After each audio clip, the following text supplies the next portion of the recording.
ನಮ್ಮ ಪಕ್ವಾನ್ನಲ್ಲಿ ವರಲಕ್ಷ್ಮಿ ವಿಶೇಷ ಗೆಣಸಿನ ಹೋಳಿಗೆ ತಯಾರಿಯ ಸಿಹಿ ಕ್ಷಣಗಳು. ಮೊದಲು ಸಿಹಿ ಗೆಣಸನ್ನು ಕನಿಷ್ಠ 15 ರಿಂದ 20 ನಿಮಿಷಗಳ ಕಾಲ ಕುದಿಸಿದ ನಂತರ ಗೆಣಸನ್ನು ಸಿಪ್ಪೆ ತೆಗೆದು ಅದಕ್ಕೆ ಬೆಲ್ಲ ಸೇರಿಸಿ.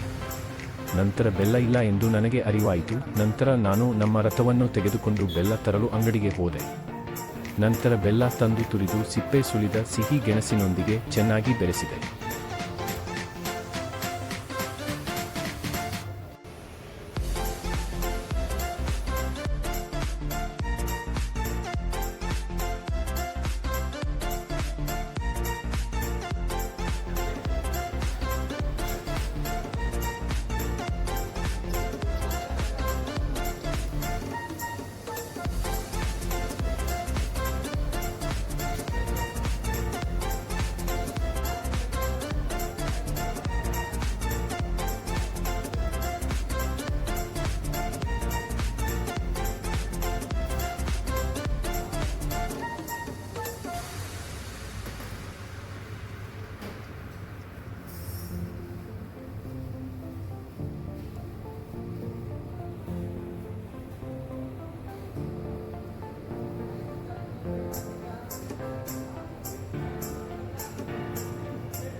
ಮೈದಾ ಮತ್ತು ರವಾ ಚೆನ್ನಾಗಿ ಮಿಶ್ರಣ ಮಾಡಿ ಹಿಟ್ಟು ಸಿದ್ಧವಾದ ನಂತರ ಹೂರ್ಣವನ್ನು ಬ್ಯಾಟರ್ನಲ್ಲಿ ತುಂಬಿಸಿ.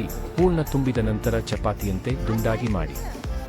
ನಂತರ ತವಾ ಮೇಲೆ ಕಂದು ಬಣ್ಣ ಬರುವವರೆಗೆ ಬೇಯಿಸು. ಬೇಯಿಸುವಾಗ ಎಲ್ಲ ಮಹಿಳಾ ಸಿಬ್ಬಂದಿಗಳ ತಯಾರಿಕೆಯಲ್ಲಿ ನಮ್ಮ ಸಹಾಯ ಮಾಡಿದರು.